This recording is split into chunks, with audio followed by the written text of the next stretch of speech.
Good morning students. Sanskrit कक्षा में आज हमारा जो प्रकरण है, जो पिछला प्रकरण चल रहा था, वही हम आगे बढ़ रहे हैं। उसी में उपसर्ग।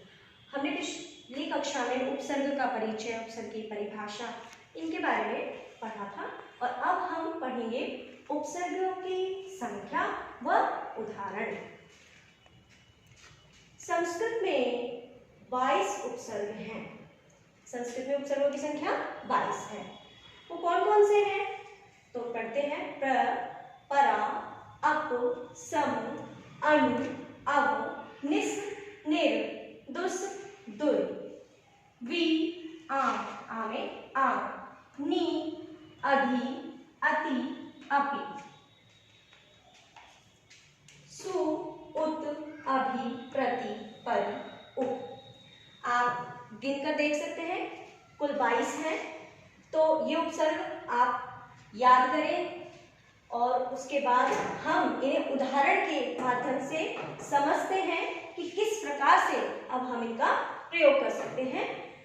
उपसर्ग प्रयोग शब्द निर्माण। आइए उपसर्ग का प्रयोग करते हुए हम शब्द बनाते हैं। जैसे पहला उपसर्ग लेते हैं, कौन सा है? प्र उपसर्ग, जिसका अर्थ है अधिकता, प्रकृष्ट, अधिकता के रूप में हम प्र उपसर्ग लेते हैं।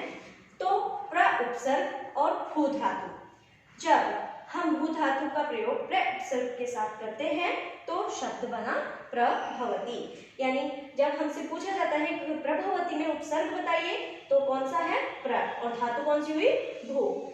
इसी तरह से प्र उपसर्ग और ऋ धातु, तो शब्द बनता है प्रहरति। प्र प्लस कृति, प्रकृति। इस तरह से प्र उपसर्ग।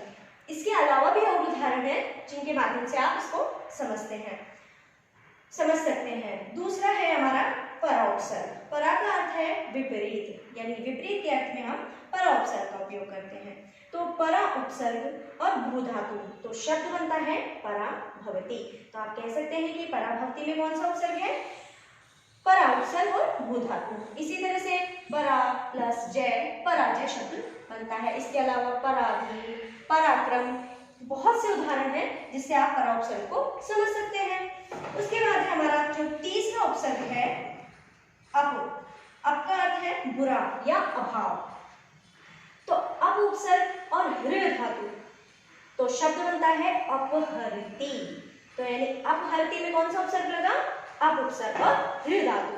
इसी तरह से अप और क्र धातु, तो शब्द बना अपकरोति। इसी तरह से अपव्यय, अपव्यय को ही ले सकते हैं आप उदाहरण के रूप में। इससे आप अप उपसर्ग को समझ सकते हैं। चौथा उपसर्ग है हमारा सम उपसर्ग, जिसका अर्थ है उत्तम या संपूर्ण।